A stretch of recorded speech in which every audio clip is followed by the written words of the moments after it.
Long before H. Holmes, who is known as America's first serial killer, there was a family that maybe wasn't really a family that built a little inn on the prairie and started a killing spree. They are the first mass murders in American history. And this is the real life horror story of the Bloody Benders. Let's dig into this.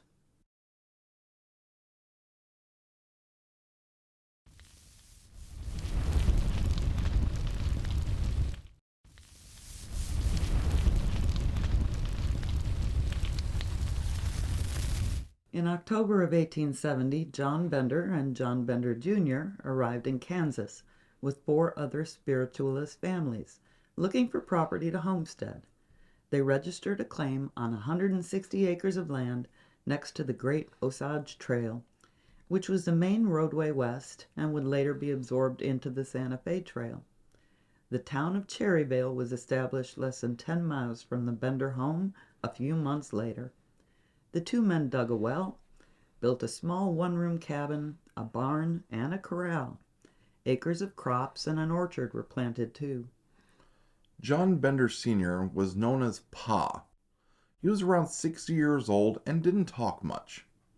Folks later said when he did speak, it was in German or with a thick German accent. They said John Jr. was around 25 years old, very handsome, and never stopped talking, but only about their land and building on it.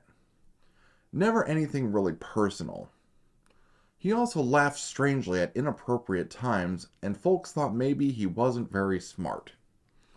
Many people didn't think he was Pa's son either. No one knew much else about them, and that's the way they seemed to like it.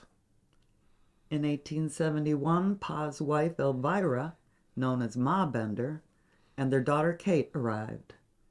Ma was a mean one, and the locals called her a she-devil. Kate was younger and pretty. She was also very into spiritualism, which was flourishing in the United States at this time in many different forms. Kate Bender claimed to be a psychic, able to heal the sick and contact the dead. She handed out flyers calling herself Professor Miss Kate Bender, advertising her services as she gave talks about spiritualism and the free love movement of the day. Kate and her brother John attended church together regularly, while Ma and Pa stuck close to home. The Bender cabin was divided by hanging a sheet to give the family personal space in the back of the building. In the front was the kitchen, where they could sell meals to travelers, a tiny dry goods type store area, and a place for a traveler to sleep. They called their place the Bender Inn, and travelers stopped and stayed, and started to disappear. Of course, it wasn't hard to disappear in those times. People did it every day. Kansas and much of the West was a vast open landscape with towns few and far between, and traveling was dangerous on the frontier. Disease, injury, exposure, animal attack. There were many things that could kill a man. Or he could just change his name and become someone else. The Benders had a plan with the inn, and they stuck to it. Later, several men and women lucky enough to escape with their lives would confirm how the plan worked. A traveler selected by the family for murder would be seated in a particular chair near the curtain room divider. Pretty Kate would sit down and chat with them, while John or Pa, or maybe even Ma, went for the hammer. After they bashed the traveler's head, Kate would slit his throat, and he would be dropped through the floor into the cellar. They reportedly stripped the body of all clothing and valuables, and then they would take it out to bury it on the property. The murder spree started in early 1871.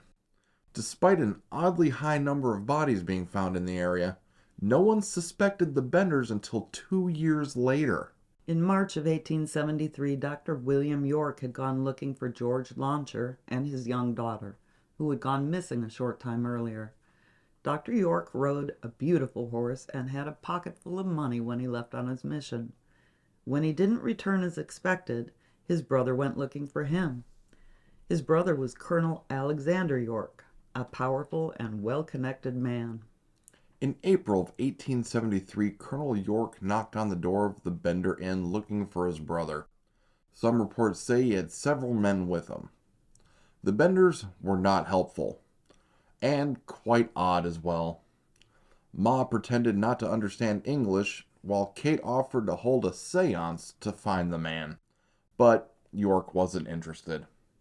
He went to the nearby township for help, and it was decided every cabin in the area should be searched for the missing man. When the searchers went back to the Bender Inn, the family was nowhere to be found. Entering the small building, they saw several hammers and a knife.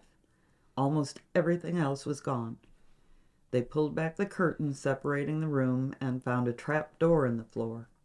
There was a terrible smell coming from it. Searchers went down the hatch to investigate. Some reports say they found a pile of decomposing human remains. Others say the smell was from blood and other bodily fluids that had soaked into the dirt floor. Either way, they knew something horrible had happened at the Bender Inn. Outside in the orchard, they found the shallow grave of Dr. York. His head was smashed in and his throat had been cut. The next day, searchers found the bodies of George Launcher and his daughter buried nearby. They found the body of a man in the well, and others buried in the orchard and fields. 11 bodies were recovered, and body parts leading to a suspected total of 20 or more people were found. They included men, women, and children. 5 bodies were claimed by family or friends and buried privately. The rest were buried in a mass grave now known as the Bender Mounds. The local papers reported the story of the massacres at the Bender Inn, and word traveled fast. People were fascinated by the pretty but strange daughter, the handsome young man who may have been her brother or may have actually been her husband, and the crotchety old Ma and Pa Bender. And the mass murder of innocent travelers sold lots of papers. Soon people from all over came to Osage County, Kansas to see the Bender Inn and grab what souvenirs they could. The Bender story doesn't end there. You see, they didn't just disappear. Their wagon was found a couple of miles away from the inn. Eyewitnesses said Ma and Pa took a train to Missouri, while Kate and John took a different train and were seen by eyewitnesses in Denison, Texas. Supposedly, a short time later, the Benders all met up and headed west, deep into the frontier, where locals who knew them would regularly report on them and their activities.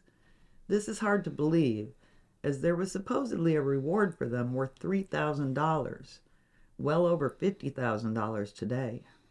Then in October of 1889, Sarah Eliza Davis and Elmira Monroe were arrested in Michigan on larceny charges. They were found not guilty and released, and immediately arrested for the Bender murders, because the daughter of one of the Bender murder victims was sure they were Ma and Kate. After they were arrested again, Sarah Davis said Elmira was really Ma Bender, but she wasn't Kate. Elmira Monroe swore she was not Ma Bender, but Sarah Eliza Davis was Kate. They were sent to Osage County, Kansas for trial. 16 witnesses testified on the stand. 7 said the women were absolutely Ma and Kate Bender. 7 said they were absolutely not Ma and Kate. 2 witnesses said they didn't know for sure either way. No one knows why the women accused each other, and eventually their own lawyers proved the women were not Ma and Kate Bender.